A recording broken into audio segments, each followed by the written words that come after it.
Download aplikasi Tarbiyah Sunnah di handphone Anda. Tersedia di Google Play dan App Store. Bismillahirrahmanirrahim. Assalamualaikum warahmatullahi wabarakatuh. Alhamdulillahilladzi anzala as-sakinata fi qulubil mu'minin liyazdadu imanan ma'a imanihim. Walillahi junudus samawati wal ard wa kana Allahu aliman hakimah. Wa ashhadu an la ilaha illallah wahdahu la syarika lah iqraran bihi wa tauhidan. Wa ashhadu anna Muhammadan abduhu wa rasuluh sallallahu alaihi wa ala alihi wa ashabihi wa sallama tasliman mazida. Wa ba'd. Hadirin jamaah Masjid Babus Salam, Babur Rahman salah wae. Babur Rahman di BBR Buah Batu Regensi Bandung yang Allah muliakan. Alhamdulillah kembali kita berjumpa melanjutkan kajian Kitabul Ilm susunan Syekh Al-Utsaimin rahimahullah. Perlu jamaah ketahui kitab ini sudah ada terjemahannya dengan judul Panduan bagi para penuntut ilmu. Bisa sambil dibuka ya. Kemarin kita sudah selesai membahas tentang fadhailul ilm atau keutamaan ilmu. Sudah selesai.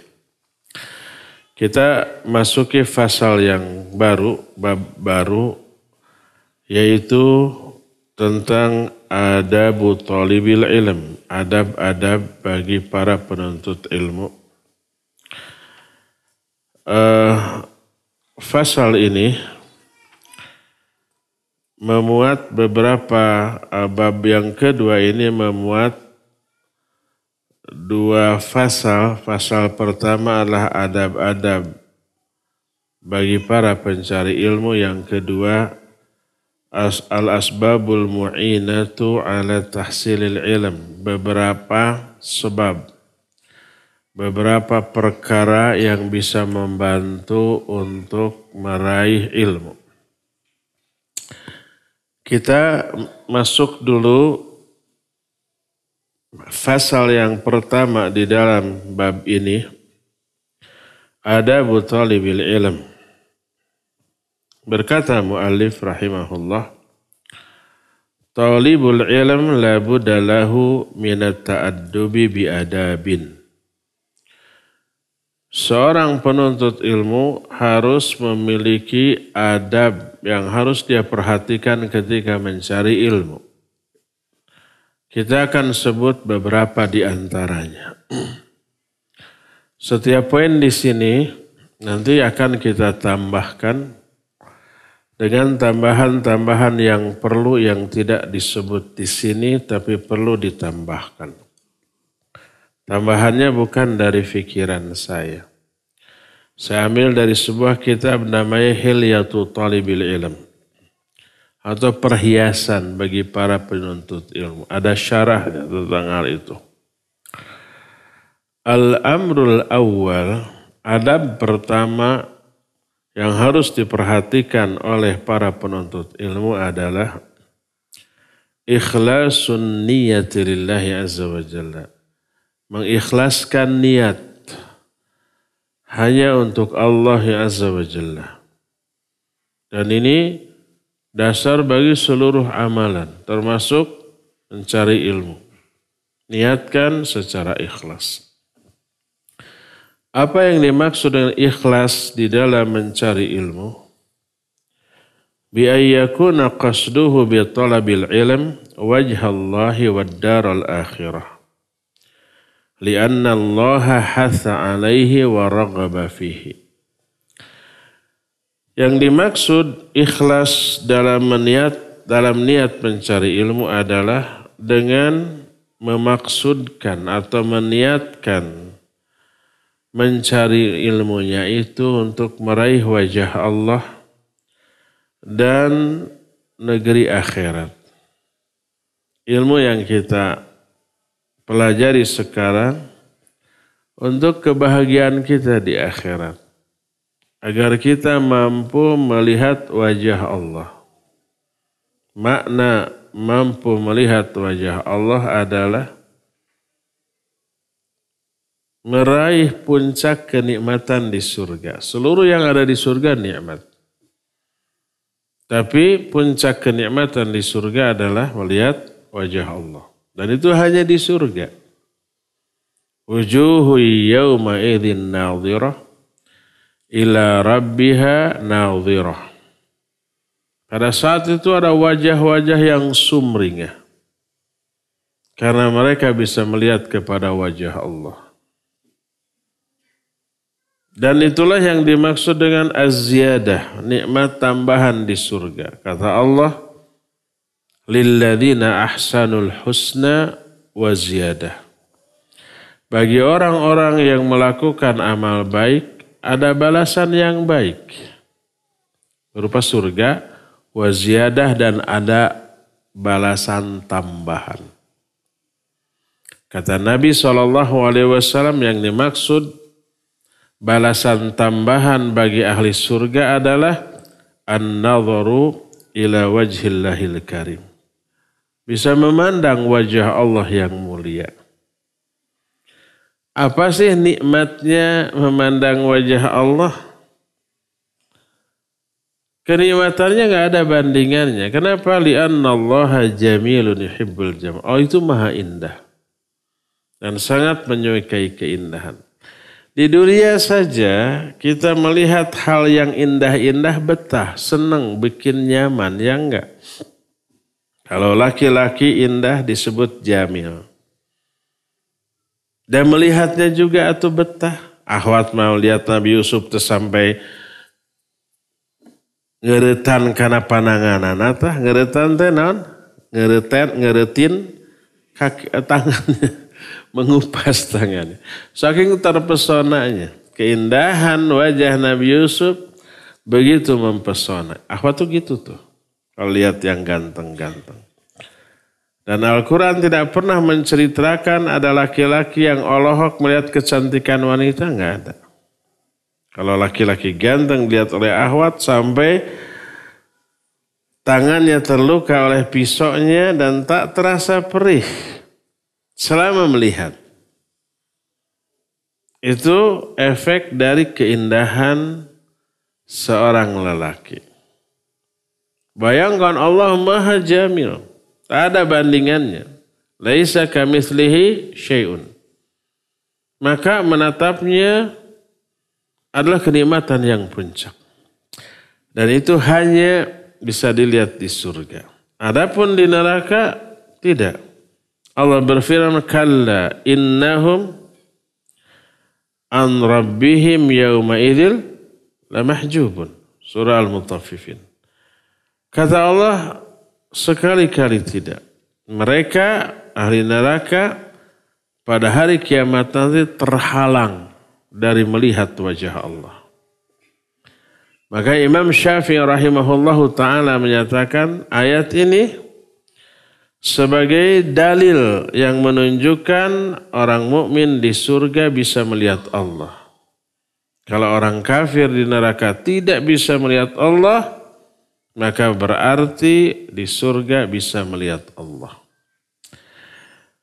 Jadi ini yang dimaksud dengan meniatkan amalan untuk bisa meraih wajah Allah, maknanya bisa melihat wajah Allah, maknanya bisa ke surga.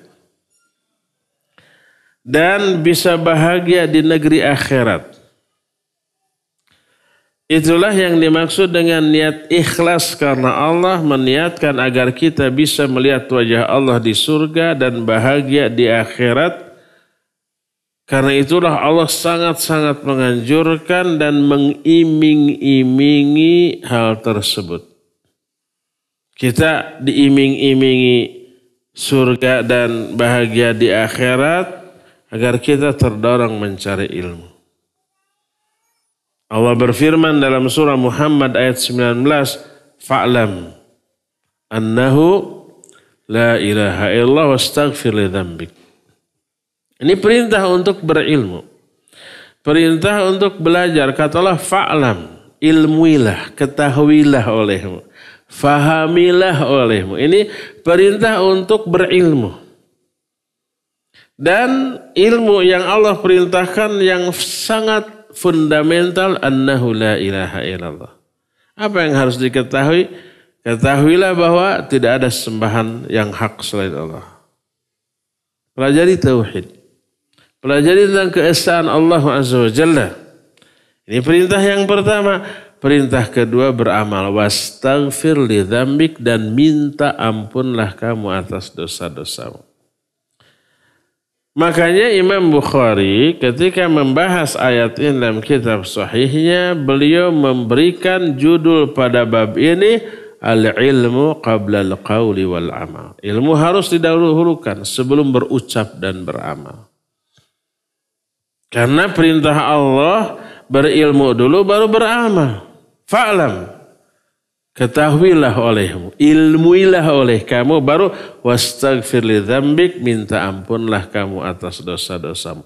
Minta ampun adalah amalan.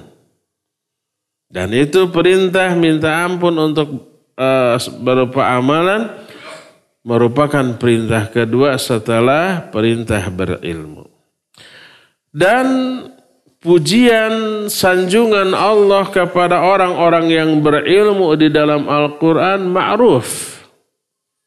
Ma'ruf itu sudah dikenal, sudah masyhur, sudah populer, sudah viral, sudah kaceluk, kaun-aun, kakoncara, kajana pria. Sampai Imam Ibn Qayyim rahimahullah menyatakan, ma min madhin fil Qur'an illa wa huwa thamratul ilm. Tidak ada satupun pujian dalam Al-Quran kecuali itu pasti buah dari ilmu. Tidak ada ayat yang memuji orang atau amalan dalam Al-Quran kecuali itu pasti buah dari ilmu. Allah memuji orang bertakwa, orang bersabar, orang beriman, beramal soleh, orang yang berbuat kebaikan. Allah puji itu. Dan orang takwa, beriman, sabar, berbuat kebaikan itu karena ilmu. Kalau nggak berilmu nggak mungkin bertakwa. Kalau nggak berilmu nggak mungkin beriman, beramal soleh. Kalau nggak berilmu nggak mungkin bersabar. Kalau nggak berilmu nggak mungkin berbuat kebaikan. Seluruh kebaikan buah dari ilmu. Seluruh pujian dalam Al-Quran itu lahir dari ilmu. Pujian Allah kepada ilmu dan orang-orang berilmu itu begitu populer. Maka apabila Allah memuji sesuatu atau seseorang dan memerintahkan orang untuk melakukan sesuatu yang Allah puji tersebut, maka melaksanakannya pasti bernilai ibadah. Dengan demikian wajib ikhlas di dalam mencari ilmu karena Allah, dengan cara seseorang meniatkan mencari ilmunya agar bisa melihat wajah Allah Azza wa Jalla dalam Al-Quran yang akan terasa, teralami di surga. Sebagaimana banyak ayat. Wujuhu yawma idzin nadhirah ila rabbiha nadhirah. Ada wajah-wajah yang sumringah di akhirat, di surga. Karena mereka bisa melihat Allah Azza wa Jalla. Apabila seseorang ketika mencari ilmu syar'i, niatnya untuk memperoleh ijazah. Dengan ijazah itu dia dapat gelar, dia dapat posisi, dia dapat gaji yang gede. Apalagi sekarang gelar yang diraih oleh seseorang, baik di instansi pemerintah ataupun swasta, mempengaruhi posisi, jabatan, ya enggak? Posisinya makin tinggi, jabatannya makin naik, fasilitas dan gaji pasti makin tinggi juga. Gajinya naik. Fasilitas yang diberikan oleh perusahaan itu juga naik. Makanya ada orang yang meniatkan belajar untuk dunia. Padahal yang dipelajari ilmu syar'i. Ilmu tafsir, ilmu hadis, ilmu fiqih, ilmu tauhid, ilmu akidah. Dia pelajari. Ulum syar'iyah. Dia pelajari, dia pahami. Niatnya apa? Agar kaya raya. Emang bisa menguasai ilmu syar'i kaya raya? Ya bisa lah.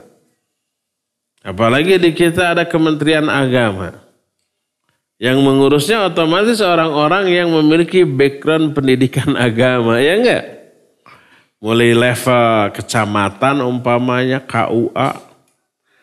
Terus sampai level kabupaten atau kota madya ada kemenagnya ya. Diknas Agama, Kemenag, terus provinsi, sampai nasional level menteri. Kalau menteri mah sudah politisnya jabatannya ya, bukan karir lagi. Kadang-kadang ternyambung antara background pendidikan dengan jabatan menteri yang dijabatnya. Karena itu urusan batur lah, tong di pikiran. Tapi banyak orang yang mempelajari ilmu syar'i kemudian kaya raya. Baik karena jabatan atau ada tohnya nih.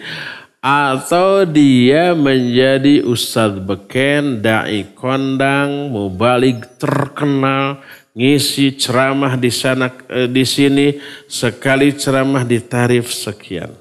Ada yang sampai ratusan juta sekali ceramah tuh. Sehari 2 kali saminggu udah miliaran ya beken, terkenal, muncul di medsos, di TV, ya sekali ceramah bayarannya tinggi, makanya mobilnya mentereng, rumahnya banyak, akhwat yang ingin diperistri ngantri. Pikabitain gak kehidupan orang seperti itu? Ya pikabitain. Maka banyak orang yang terobsesi dengan orang ini. Saya ingin menjadi seperti dia. Makanya saya pelajari ulum syariah. Saya belajar di Universitas Islam dapat gelar. Menguasai ilmu. Kalau menguasai ilmu nanti banyak orang mengundang saya. Banyak yang membayar saya. Kaya raya terkenal. Wah udah senang. Ini niat yang benar apa yang salah? Niat yang benar. Benar salah. Benar-benar salah. Keliru. Terancam oleh hadis Nabi SAW dalam hadis sahih riwayat Imam Ahmad, Abu Daud dan yang lain-lain dengan sanad yang sahih. Man ta'allama ilman mimma yubtagha bihi wajhullahi azza wa jalla la yata'allamuhu illa liyusiba bihi 'arada minad dunya lam yajid 'arfal jannah yaumal qiyamah yakni rihaha. Wa hadha wa'idun syadid. Siapa orang yang mempelajari suatu ilmu, yang ilmu ini harus dipelajari hanya untuk meraih wajah Allah. Seperti ulum syariah. Ilmu-ilmu syar'i, ilmu Al-Quran, ilmu hadis, ilmu fikih, apalagi akidah dan tauhid. Itu harus dipelajari dalam rangka meraih ridha Allah, meraih wajah Allah, meraih surga Allah, meraih akhirat. Harus diniatkan untuk akhirat. Tapi la yata'allumu, dia tidak mempelajari ilmu itu. Illa liyusiba bihi 'arada minad dunya, kecuali hanya untuk meraih keuntungan dunia. Ingin kaya, ingin punya pangkat jabatan, ingin menjadi orang terkenal, ingin menjadi buah bibir dan seterusnya. Apa yang terjadi? Lam yajid 'arfal jannah yaumal qiyamah. Dia tidak akan bisa mencium baunya surga. Alias akan ke neraka. Dan ini disebut wa'idun syadid. Ancaman yang dahsyat itu. Ya. Maka tidak boleh meniatkan belajar ilmu syari untuk meraih ijazah. Meraih titel ataupun gelar. Yang kemudian diniatkan titel ini, gelar ini, ijazah ini untuk meraih keuntungan dunia agar gajinya tambah gede. Atau kalau ceramah dibayarnya lebih gede, masa doktor S3 umpamanya sekali ceramah dibayarnya disamakan dengan lulusan aliyah umpamanya. Pasti lebih gede lagi. Nah dia niatkan untuk itu. Maka lam yajid arfal jannah. Dia tidak akan bisa mencium bau surga. Alias ke neraka. Dalam hadis lain Nabi SAW menyatakan, la ta'allamul ilma litubahu bihil ulama. Wa la tumaru bihi al-majalisa. Wa la tumaru bihi sufa. Wa la takhayyaru fihi al-majalisa. Faman fa'ala dhalik fannar. Jangan kalian mencari ilmu agar kalian disebut ulama. Jangan ingin pujian, sanjungan, pengakuan orang. Juga jangan kalian mencari ilmu untuk berdebat mengalahkan orang-orang bodoh. Dan jangan kalian mencari ilmu agar kalian terpilih di majelis-majelis menonjol. Siapa yang niat mencari ilmu untuk demikian, neraka. Jadi ancamannya nggak main-main bagi orang yang belajar untuk kepentingan dunia. Sekarang bagaimana kalau orang belajar untuk mencari ijazah, karena tanpa ijazah kita nggak bisa dakwah. Tanpa ijazah kita nggak bisa menyebarkan ilmu lebih luas lagi. Umpamanya di sebuah negara ditetapkan aturan yang berhak menyampaikan ilmu, ceramah, dakwah hanya orang yang berkelayakan. Hanya orang yang punya lisensi. Dan itu dibuktikan dengan adanya ijazah. Adanya titel, adanya gelar. Tanpa ijazah, tanpa gelar nggak bisa ngajar, nggak boleh. Maka kita meniatkan belajar ilmu untuk mengambil titel atau ijazah agar bisa berdakwah, maka ini dibolehkan. Berkata Syekh Al-Utsaimin, lakin law qala talibul ilm ana uridu an anala syahadah la min ajli hadzun minad dunya walakin li anna an-nazam asbaha miqyasal alim fiha syahadatuhu fanaqul idza kanat niyatul insan naila syahadah min ajli naf'il khalqi ta'liman aw iradatan aw nahwaha fahadhihi niyyah salimah la tadurruhu syai'a li'annaha niyatun haqq. Kalau ada seorang thalibul ilm yang berkata saya ingin menggapai mendapatkan ijazah bukan karena untuk kepentingan dunia. Tapi nizam, aturan di negara yang saya tempati sekarang, kualitas keilmuan seseorang itu diukur dengan syahadahnya. Pengakuan orang terhadap ilmu seseorang itu diukur oleh gelarnya, oleh ijazahnya. Tanpa gelar, tanpa ijazah, orang nggak mau dengar. Siapa yang selalu Ustadz di mana itu teh belajar? Untuk otodidak. Tong didengi. Kan begitu. Maka kita katakan kalau niat seseorang memperoleh ijazah dalam rangka untuk bisa memberi manfaat ke orang banyak dalam bentuk dakwah atau mengajar atau yang sejenisnya, maka ini niat yang selamat. Tidak madarat sedikit pun insya Allah karena ini adalah niat yang benar.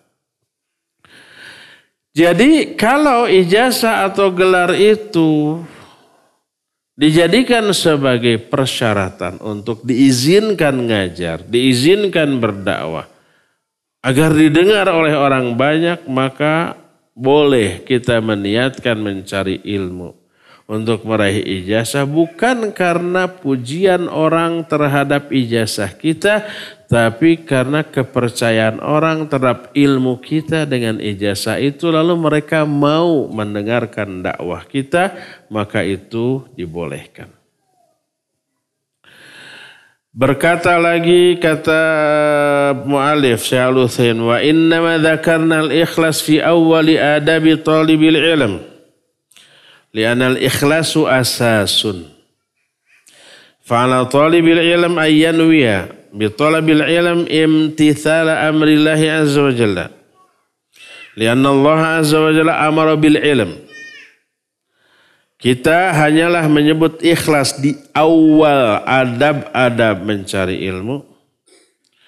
Karena ikhlas itu fondasi, asas, dasar.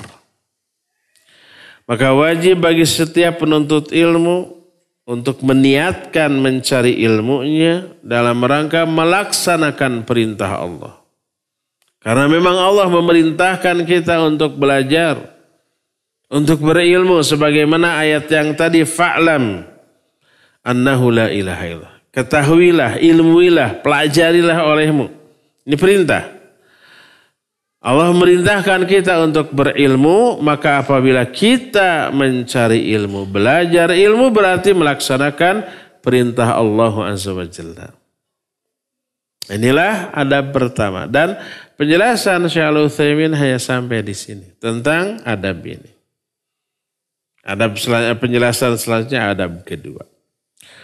Tapi ada beberapa hal yang amat sangat perlu untuk disampaikan, ditambahkan. Yaitu pertama, orang yang tidak ikhlas ketika mencari ilmu itu akan memberi resiko merusak daripada memperbaiki.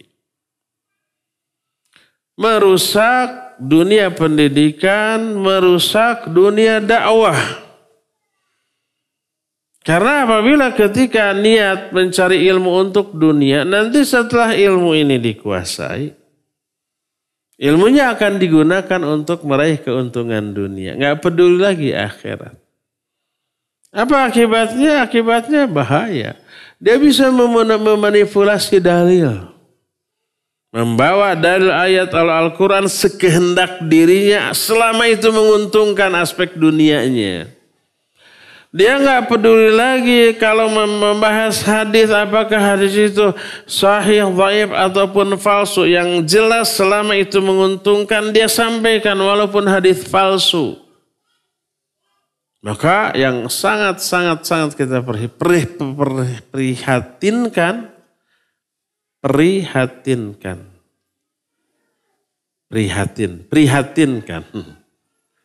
Banyaknya dai, ustadz, mubalik yang nggak peduli terhadap hadis yang dia sampaikan, apa sahih atau tidak. Maka banyak hadis palsu. Selama itu menguntungkan.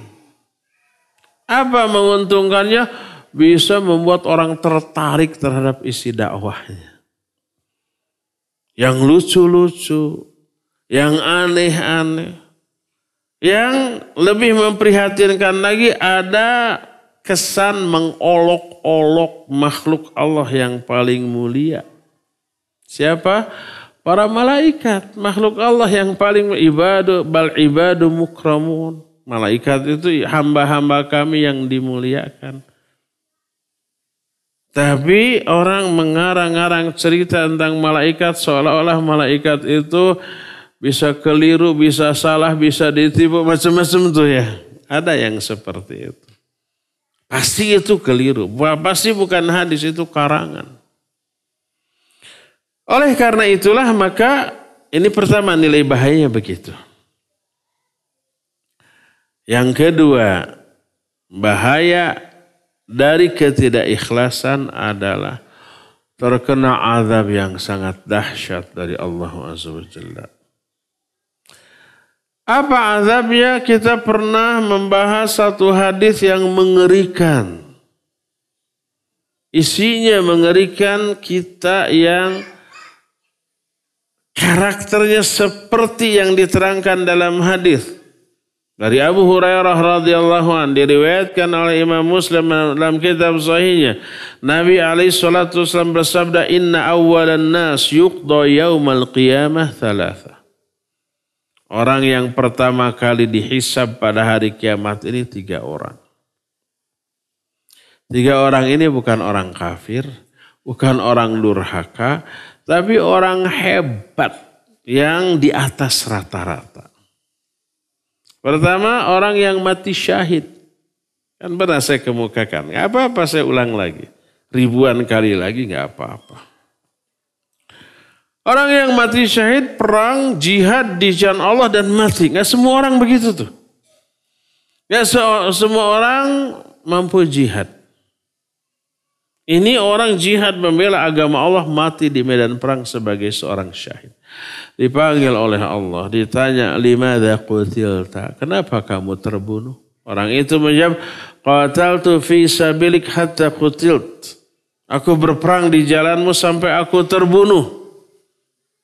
Apa respon dari Allah? Kadzabta, bohong kamu. Qatalta li ayyu qala annaka jari faqad qil. Kamu memang berperang.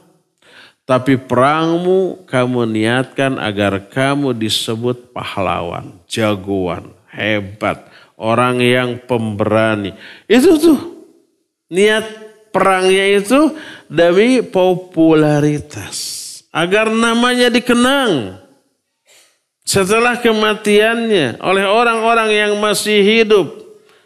Sehingga disebut dengan sebutan pahlawan yang pemberani, gagah, perkasa dan seterusnya.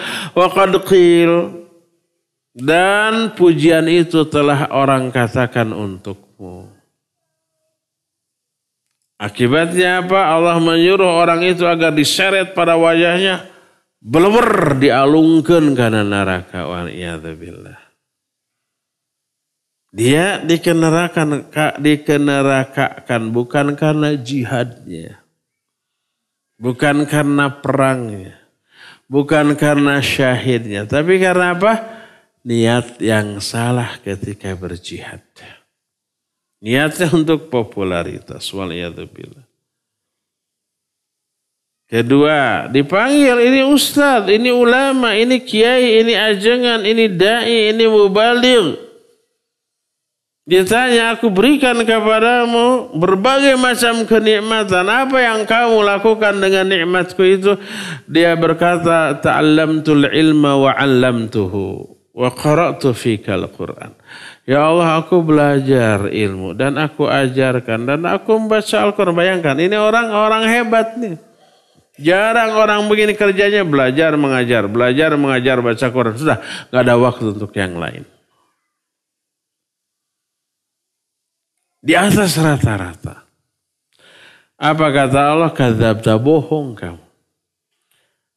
Ta'allamtal ilma li ayyu qala annaka alim wa qara'tal Qur'an li ayyu qala annaka qari faqad qil. Kamu betul belajar. Tapi niatmu belajar agar kamu disebut orang alim. Ingin beken, ingin terkenal, ingin populer, ingin masyhur, ingin viral. Ingin apa lagi? Ingin disebut dai kondang, ustaz sejuta ummahat, mubaligh terkenal, yang seperti itulah. Dan pujian orang kepada kamu sudah ditujukan kepada kamu. Kamu memang sudah dipuji orang sesuai dengan keinginanmu. Juga kamu baca Al-Quran agar kamu disebut seorang qari, sebagai orang yang bagus bacaannya. Dan pujian itu telah orang-orang katakan kepadamu. Sama nasibnya. Orang itu diseret wajahnya, belawang dialungkan. Kalau tadi belewer dibalangkan. Kalau ini belawang dialungkan. Dua. Dia ke neraka bukan karena ilmunya, belajarnya, dakwahnya, bacaan Qur'annya, bukan. Tapi karena niat yang salah. Niatnya untuk dunia. Ketiga, orang hartawan. Hartanya banyak, bro dijuru, bro dipantau, ngalayah di tengah imah, lubak libuk, nepikeun ka teu kalebok. Saking banyaknya. Dipanggil. Aku telah berikan harta yang banyak kepadamu. Apa yang kau lakukan dengan hartamu itu? Dia menjawab, ya Allah, tidak ada satupun momen yang engkau suka untuk berinfak di momen itu kecuali aku infak. Ada masjid yang dibangun aku sumbang. Ada pondok pesantren yang lagi dibangun aku bantu. Ada yayasan dakwah aku tolong mereka. Ada fakir miskin aku biayai semuanya sampai habis. Hebat nggak ini orang? Hebat. Jarang ada orang yang seperti ini. Apakah telah bohong kamu? Kamu berinfak agar kamu disebut orang dermawan. Dan pujian itu telah orang-orang katakan kepadamu. Akhirnya apa yang terjadi? Saya nggak tahu istilah selain belawar dan belawang. Pokoknya ciut. Dilempar ke dalam api neraka. Waliyadullah. 3 orang hebat nih. Jarang. Dengan 3 amalan hebat, jihad sampai syahid, belajar, mengajar, dan baca Al-Quran, berinfak terus-terusan. 3 orang hebat dengan 3 amalan hebat ke neraka.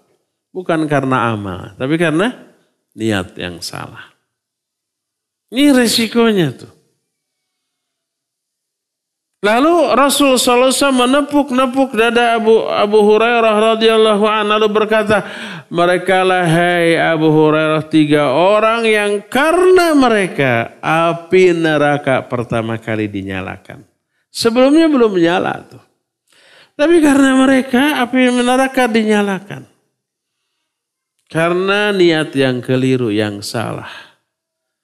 Dalam beramal, termasuk di antara dalam belajar dan dalam mengajar. Walaupun ada manfaat bagi orang banyak, iya ada 3 orang ini, manfaatnya besar. Orang berjihad, manfaatnya besar, musuh banyak terbunuh, Islam menjadi jaya, tapi dianya celaka. Orang yang berdakwah, dakwahnya isinya benar, tapi niatnya salah, dakwahnya manfaat bagi umat, tapi dianya celaka. Orang yang infak sedekah dari harta yang banyak, orang tertolong, orang fakir, orang miskin terbantu, anak-anak yatim menjadi bahagia, dakwah menjadi lebih berkembang, masjid menjadi makmur dan seterusnya. Manfaat bagi umat, tapi dia celaka.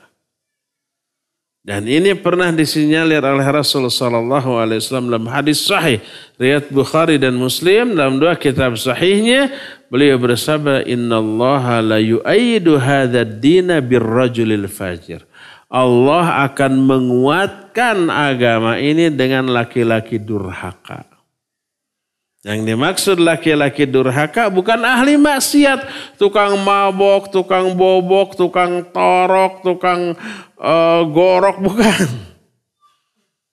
Tapi ulama, kiai, ajengan, ustadz yang berdakwah secara benar isi dakwahnya, tapi niatnya yang salah. Niatnya untuk dunia. Setiap orang yang ketika melakukan ibadah, niatnya untuk dunia, dia fajir, dia asin, dia ahli maksiat. Dia asim, dia asin, dia fajir. Inilah yang dimaksud Allah akan menguatkan agama ini dengan laki-laki durhaka. Maksudnya orang yang berdakwah secara benar cara dakwah dan isinya, tapi niatnya salah untuk dunia. Dan ini kerusakan tauhid. Ketika kita pernah membahas kitab tauhid, di bab-bab akhir ada satu bab dengan judul Iradatul insan bi amalihi dunya. Ini termasuk kerusakan tauhid. Di antara kerusakan tauhid adalah orang beramal dengan amalan akhirat tapi dengan niat untuk meraih dunia. Amal akhiratnya sholat, amal akhiratnya saum, amal akhiratnya mencari ilmu syar'i, amalan akhiratnya bersolawat kepada Nabi SAW. Tapi niatnya dunia. Ada nggak orang yang bilang kalau kamu mau mobil gitu ya, elus sholawatin. Kalau kamu mau rumah megah, tatap saja sholawatin sekian kali. Nanti Allah mudahkan. Sholawat itu ibadah yang agung, ya enggak? Untuk akhirat. Diniatkan untuk mobil, untuk rumah mewah. Kalau kamu umpamanya mau kaya raya, rizkimu lancar, baca zikir ini nih. Zikir itu ibadah yang agung untuk akhirat. Diniatkan untuk dunia. Ada yang begitu? Tidak? Ada. Kalau kamu mau cepat-cepat dapat jodoh, rajin-rajin saum Senin Kamis. Saum Senin Kamis amalan akhirat. Agung pahalanya untuk akhirat. Diniatkan dapat jodoh. Dapat jodoh, hasil saum setelah beres dapat jodoh, saumnya udahan. Kenapa kamu gak saum? Karena udah dapat jodohnya. Saum Senin Kamisnya tidak dilanjut lagi. Saya takut kalau saya saum Senin Kamis lagi, nanti dapat jodoh lagi jadi 2. Gitu. Mestinya tidak takut ya. Itu yang disebut dengan real man. Lelaki sejati. Lelaki sejati adalah lelaki yang memiliki dua mobil. 1 mobil, 1 istri. Dan seterusnya. Jadi itu resiko pertama. Dia terkena azab di akhir. Resiko kedua. Resiko pertama dia bisa memanipulasi ayat, hadis sesuai dengan kehendak dirinya. Akhirnya merusak, menyesatkan. Akhirnya merusak suasana dakwah. Akhirnya dia lebih banyak merusak daripada memperbaiki. Yang keduanya di akhirat dia akan terkena azab yang dahsyat, yang luar biasa.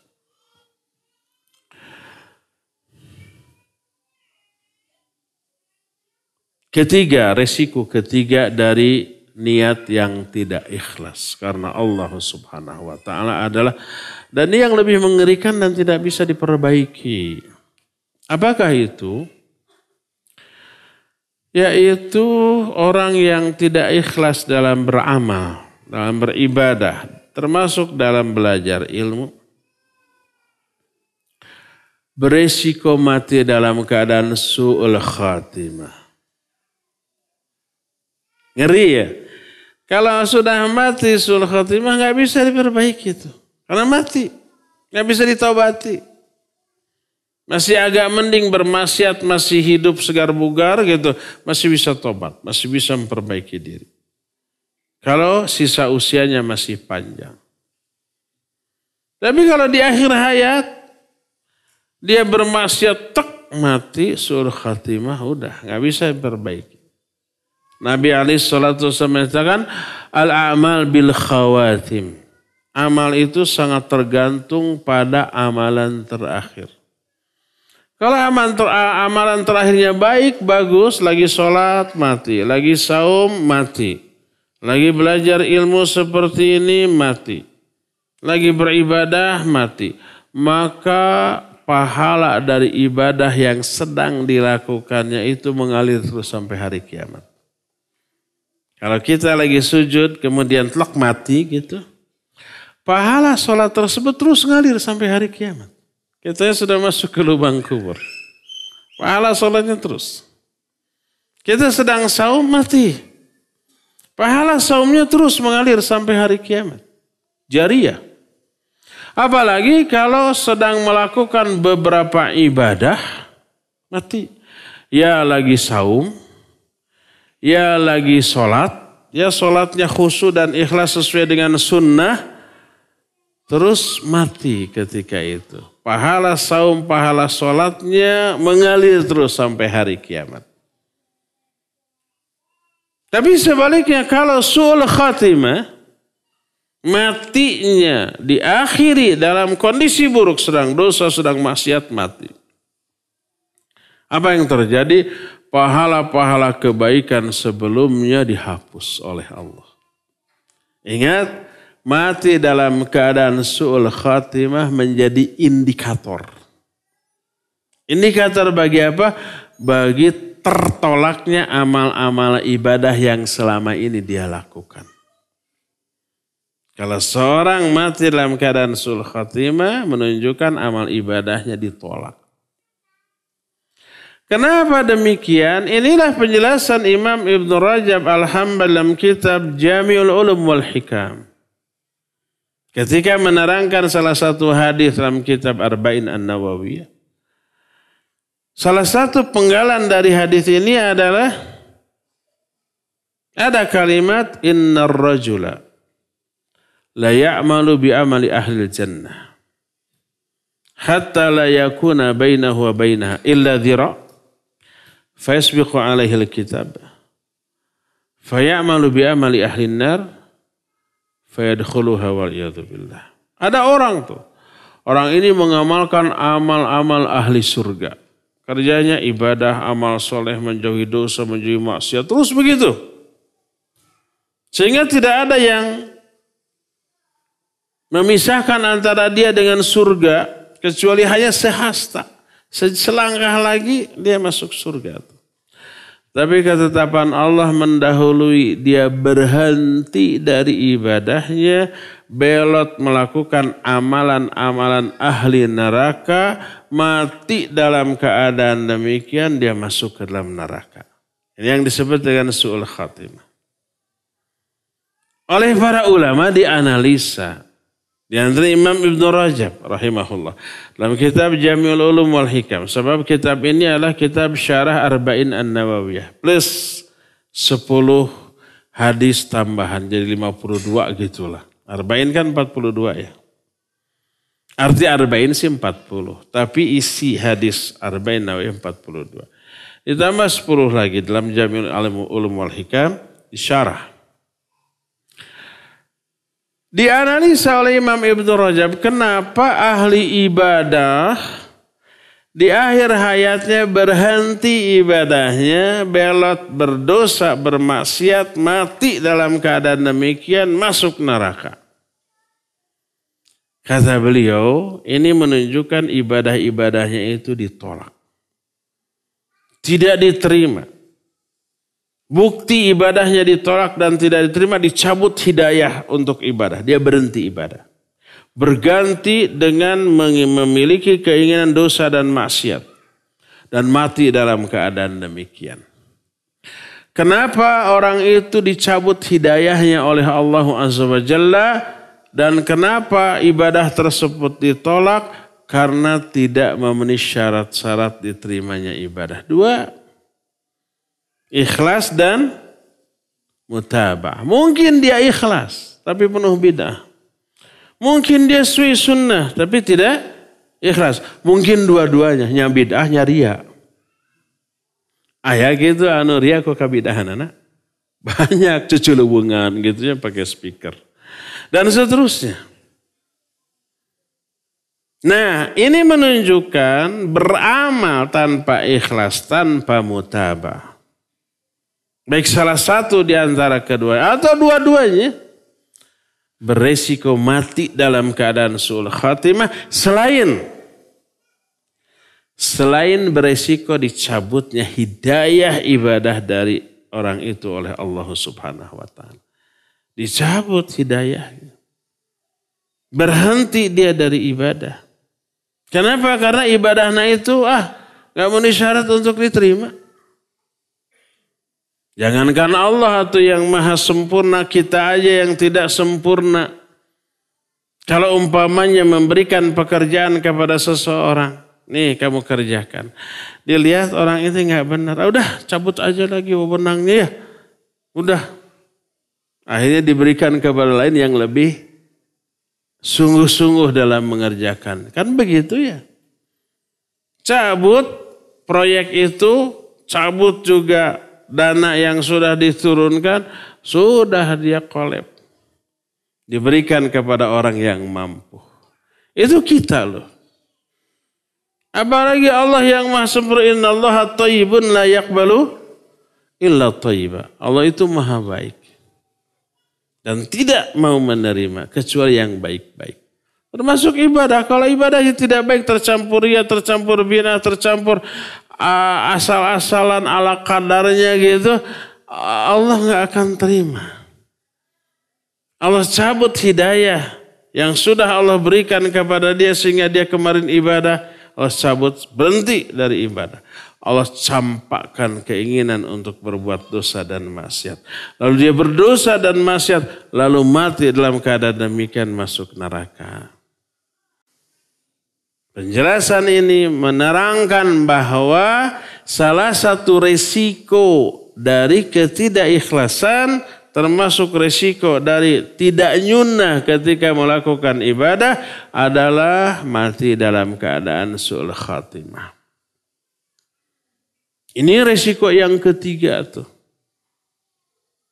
Na'udzubillah min dzalik ya. Semoga Allah menyelamatkan kita dari mati dalam keadaan su'ul khatimah. Semoga Allah mewafatkan kita dalam keadaan husnul khatimah. Allahumma tawaffana muslimin wa alhiqna bis salihin. Allahumma rizukna husnul khatimah. Waj'alna birahmatika min ahlil jannah. Inilah yang pertama yaitu ikhlas. Kedua, sebenarnya ini bagian dari keikhlasan. Tapi dibahas secara spesifik dan ditekankan karena pentingnya hal ini. Untuk disertakan dalam niat kita ketika belajar ilmu. Apakah adab yang kedua ini? Sabtu depan kita akan bahas ya. Sekarang sudah habis waktu yang kita miliki untuk bertanya jawab, untuk menjelaskan.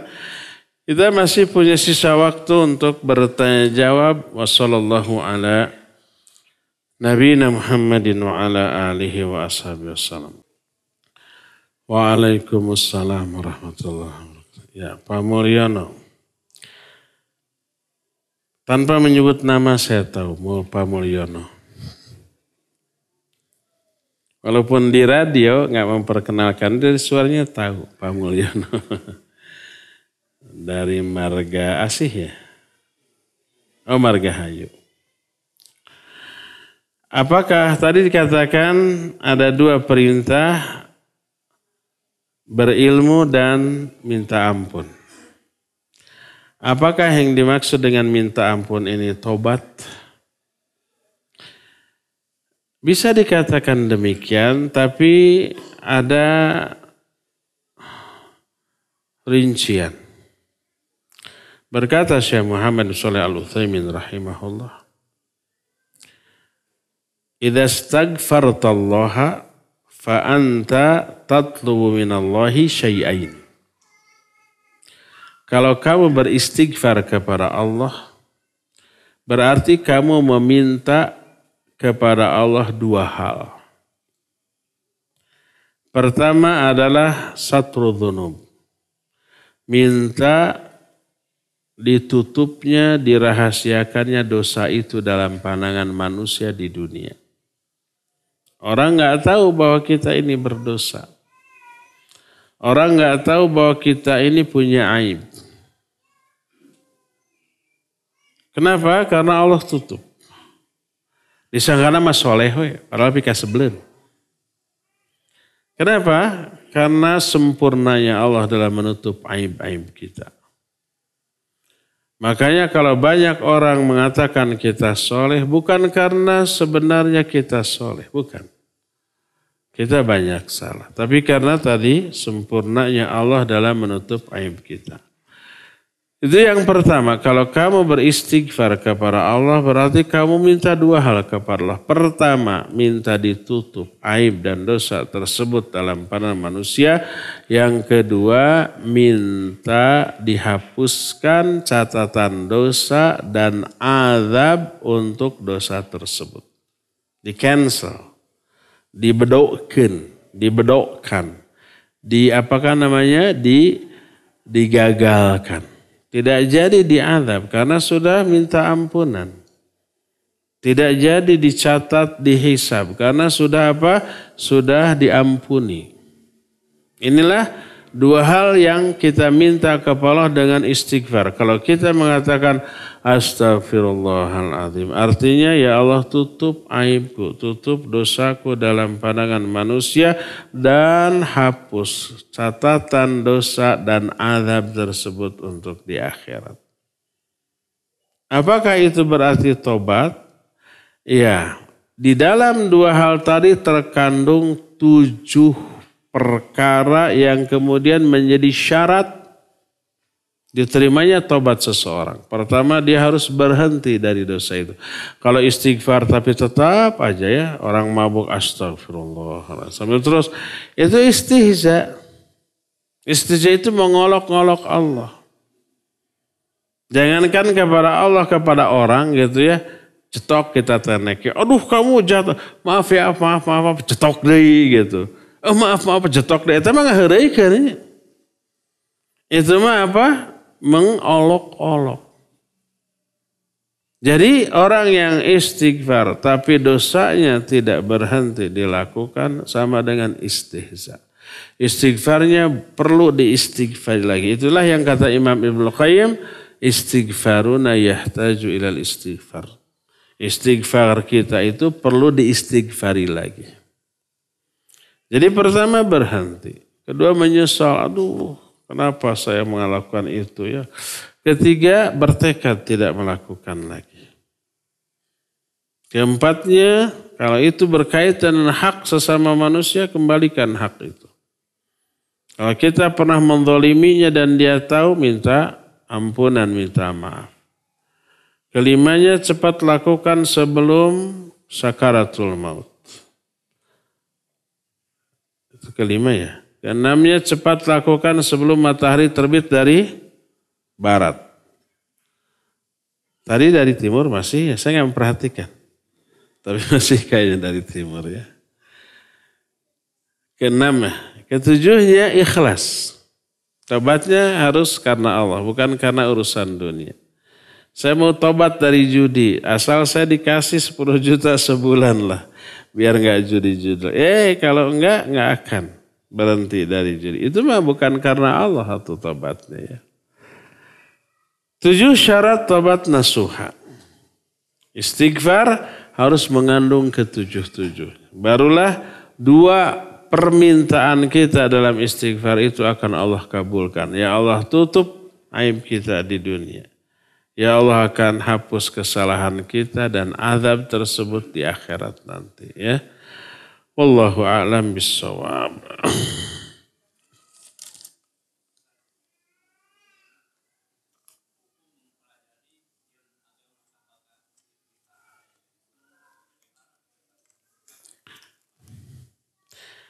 Kemarin gak hadir ya Sabtu yang lalu ya. Kan ketahuan. Para itu yang dibahas kemarin. Intinya, talabul ilmi faridatun ala kulli muslim. Mencari ilmu itu wajib bagi setiap muslim. Ilmu apa? Ilmu tentang kewajiban kita kepada Allah. Kalau amalan itu sudah wajib bagi kita, wajib kita mempelajari ilmu itu. Seperti sholat. Wajib kita belajar tentang sholat. Dan semua yang berkaitan dengan sholat seperti wudhu, mandi, tayamum, gitulah ya. Itu wajib. Kita mau Ramadan nih. Wajib kita mempelajari ilmu syar'i fiqih Ramadan. Kita mau haji atau umrah, wajib kita pelajari tata cara manasik haji atau umrah. Kita terkena kewajiban zakat nih. Sudah sampai nisab, haul. Sebelum berbuat maka wajib mempelajari fiqih zakat. Adapun yang tidak atau belum menjadi kewajiban bagi kita nggak wajib. Contoh haji. Tapi kita belum terkena kewajiban haji karena belum mampu. Maka tidak wajib bagi kita belajar manasik haji. Kecuali kalau pas mampu sudah daftar mau berangkat, nah wajib. Adapun ulum syar'iyah yang tidak berkaitan dengan amal yang wajib bagi kita, maka tidak fardu ain. Seperti ilmu tafsir, ilmu hadis, ilmu fiqh, usul fiqh itu ilmu syariah, maka hukumnya fardu kifayah.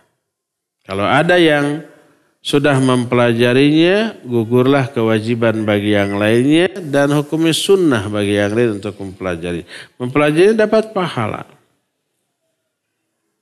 Nah, bagaimana dengan ilmu dunia, sains, teknologi, IT, ilmu kedokteran gitu, bagus apa tidak? Bagus. Mempelajari ibadah ibadah. Manfaat. Tapi nilai ibadahnya tidak seagung, tidak sebesar mempelajari ilmu syar'i. Mengajarkan matematika, mengajarkan ilmu sains, berpahala karena manfaat, maslahat bagi umat. Tapi tidak segede mengajarkan iqra, mengajarkan nahwu saraf, mengajarkan akidah. Itu mah tidak bisa ditandingi dengan ilmu dunia manapun, ya. Mempelajari ilmu dunia yang bermanfaat ya sunnah. Ada nilai ibadah, tapi tidak seagung ibadah yang terkandung dalam mempelajari ilmu syar'i. Allahu a'lam. Pak Ustadz izin nanya, perempuan menutup aurat sampai akhir hayat. Pertanyaannya apa? Apakah betul gitu merenya? Atau ini tanda tanya, Pak Ustadz izin nanya, perempuan menutup aurat sampai akhir hayat, kah? Nah kalau harusnya pakai kah. Ini nggak ada tanda tanya, nggak ada kah. Atau ada tambahan, benarkah gitu ya. Harus dirinci, bisa benar, bisa tidak. Kalau orang itu akhir hayatnya masih muda, ya seumur hidup ketika dia baligh sampai akhir hayat dia wajib menutup aurat. Tapi kalau usianya panjang sampai menopause, benar nggak ucap menopause, terserahlah pokoknya. Sudah tidak haid lagi, sudah nggak punya syahwat lagi kepada laki-laki. Ya gitu menopause sudah nggak punya syahwat. Kan banyak yang sudah nggak haid tapi masih ingin nikahnya. Nggak ada tuh ahwat yang ngirim CV ke saya, tolong carikan jodoh. Udah 50 genep tahun. Cucu 7. Masih pengen nikah. Berarti masih pengen punya syahwat. Bingung urusan perempuan. Kalau nggak punya syahwat lagi kepada laki-laki, ukurannya itu. Maka dia tidak wajib lagi untuk menutup wajah. Allah berfirman dalam Al-Quran surah An-Nur ayat 60. Kata Allah, wal qawaidu minan nisa'i allati la yarjuna nikahan. Falaysa alaihinna ayyadhana hamlahunna. Falaysa alaihinna ayyadhana thiyabahunna bighairi mutabarrizatin bizina. Wa yasta'fifna khairul lahun. Wanita-wanita yang sudah tua, yang sudah tidak punya hasrat lagi untuk menikah. Tidak ada dosa bagi mereka menanggalkan pakaian-pakaian mereka tanpa bertabarruj dengan perhiasan. Perhiasan di sini aurat. Tapi kalau mereka memelihara diri itu lebih baik. Yang dimaksud menanggalkan pakaiannya bukan telanjang bulat, bukan. Tapi wanita itu ada 2 rangkap. Pertama adir'u. Adir'u itu pakaian dalam yang biasa dipakai wanita di dalam rumah di hadapan suami, anak-anak atau mahramnya. Adir'u. Kadang ada kerudung, kadang tidak pakai kerudung. Nah, setelah adir'u lalu jilbab. Jilbab menutupi seluruh tubuh termasuk wajah. Inilah yang dimaksud dengan ya ayyuhan nabi qul li azwajika wa banatika wa nisa'il mu'minin. Nah, terus ayyudnina jalabibihinna. Hendaklah mereka itu katakan oleh wahai Nabi kepada istrimu, putrimu dan wanita-wanita kaum mukmin. Hendaklah mereka itu mengulurkan jilbab-jilbab mereka. Dzalika ayyurafna fala yu'dhan. Itu lebih dikenal sehingga tidak diganggu. Dikenal sebagai seorang muslimah. Ketika menjelaskan ayat ini, Ibnu Abbas radhiyallahu anhu menyatakan, amarallahu nisa'al mu'minin idza kharajna min buyutihinna ayyughattina wujuhahunna wa yubdina ainan wahidatan. Allah merintahkan wanita-wanita mukminat apabila keluar dari rumah untuk satu keperluan adalah menutup wajah-wajah mereka dan menampakkan hanya satu mata untuk melihat. Ibnu Ubaidah menyatakan boleh mengeluarkan, memperlihatkan kedua matanya untuk melihat. Sebab dulu ada akhwat di awal-awal sekitar tahun 80-an. Mengamalkan hadis Ibnu Abbas hanya menampakkan satu mata. Dia waktu itu belum ada WA HP. Ngirim surat. Saya menampakkan satu mata liur.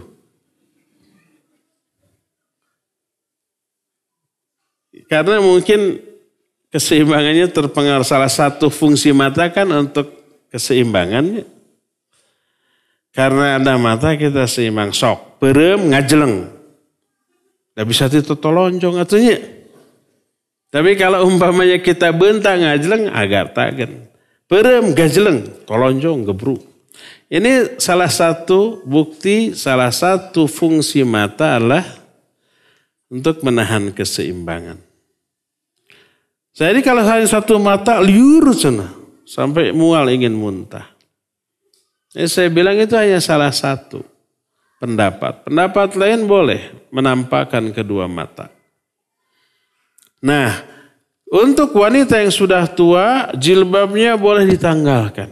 Ada adir'u, ada kerudung yang biasa dipakai di dalam rumah dan ada pakaian.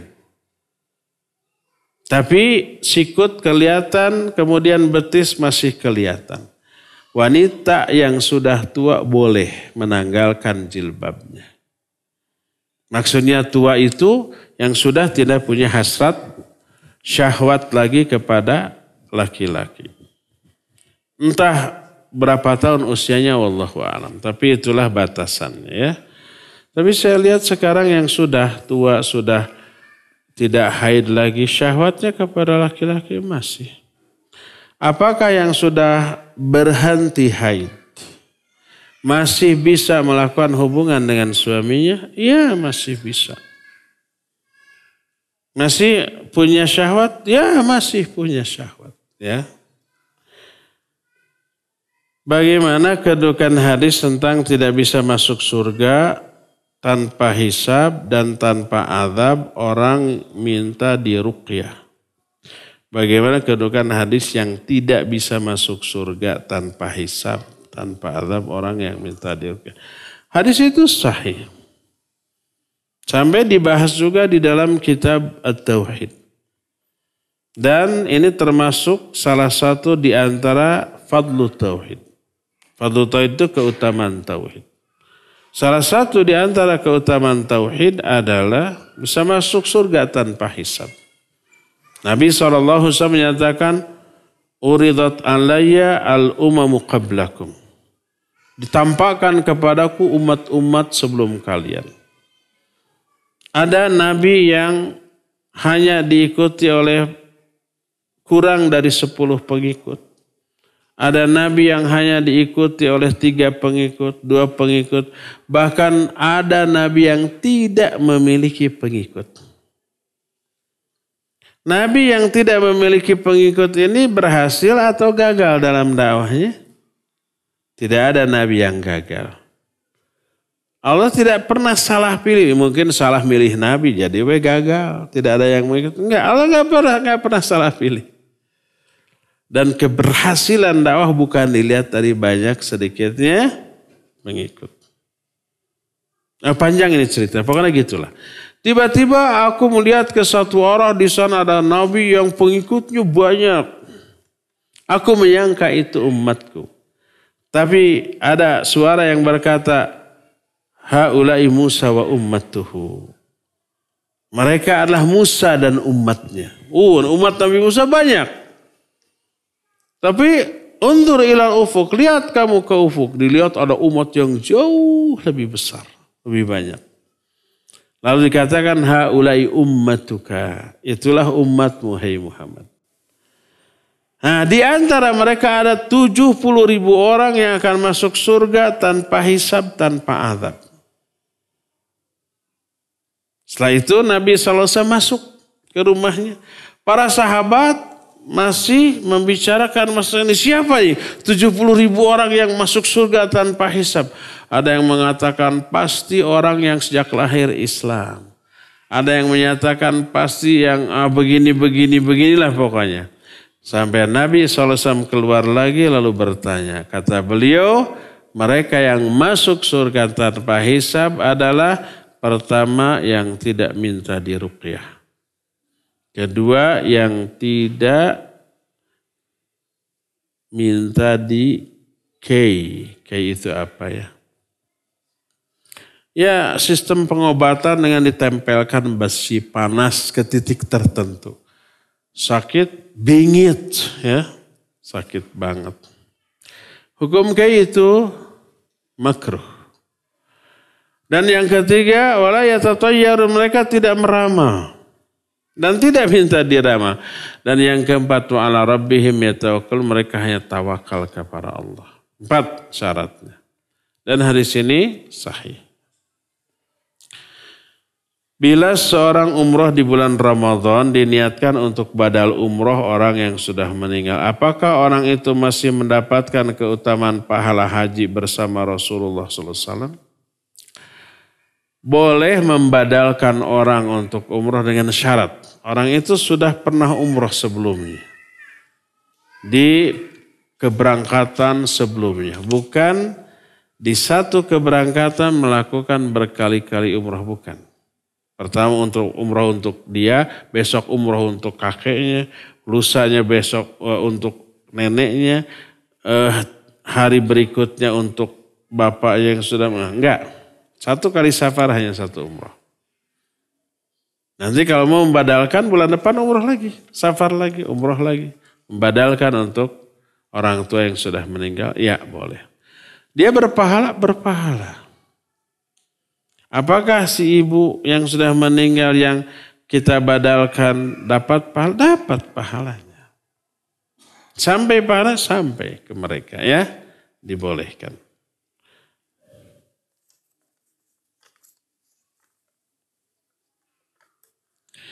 Mohon nasihatnya Ustaz.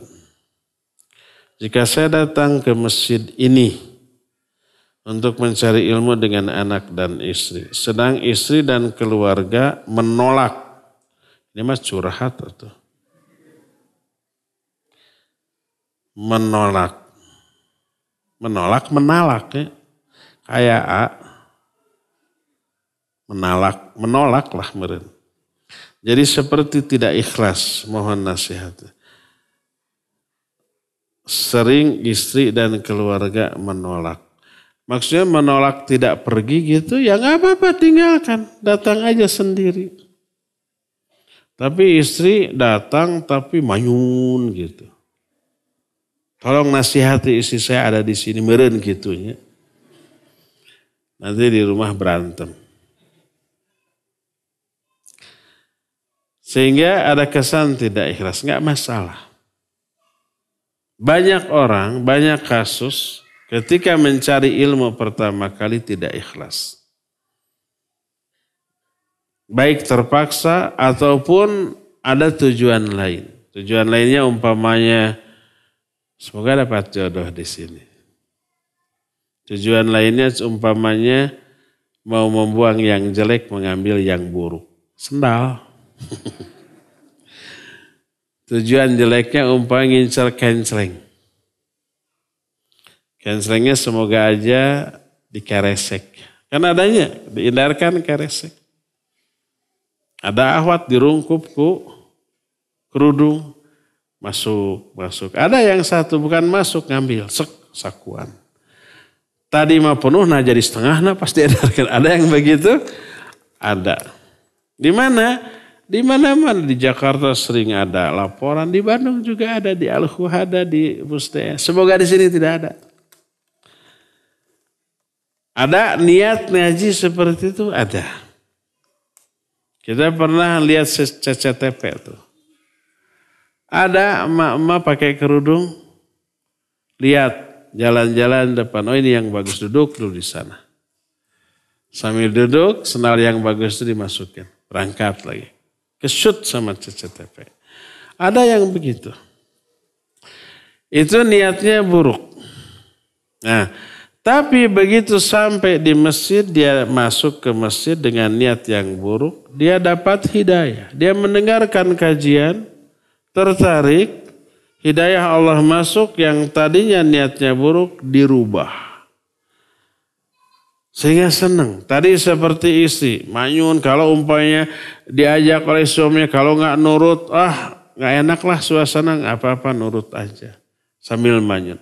Begitu sampai di masjid mendengar kajian, tertarik dia. Akhirnya senang. Alhamdulillah ya saya diajak. Minggu depan ngajak dia, ayo kita pergi ke BBR. Jangan telat, walaupun ustadznya suka telat, kita mah jangan. Umpamanya begitu ya. Nanti berubah insya Allah ya. Semoga ustadznya nanti dia tidak telat lagi. Terakhir.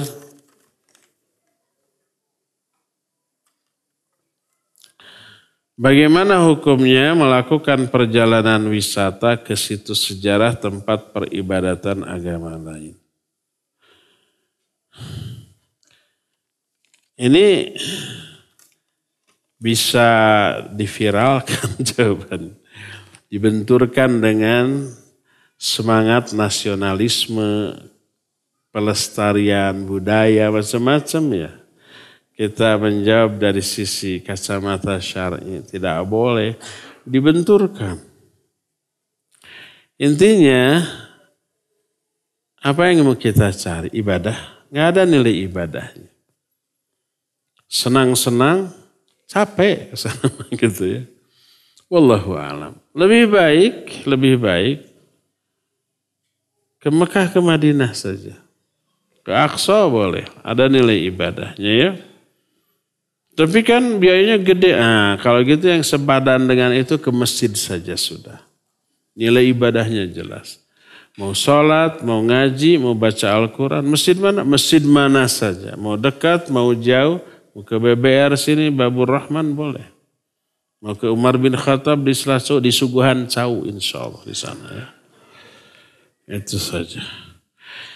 Cukup ya sampai di sini, insyaallah kita akan berjumpa kembali di Sabtu yang akan datang. Subhanakallahum bihamdik asyhadu an la ilaha illa anta astaghfiruka wa atubu ilaik walhamdulillahirabbil alamin. Wassalamualaikum warahmatullahi wabarakatuh.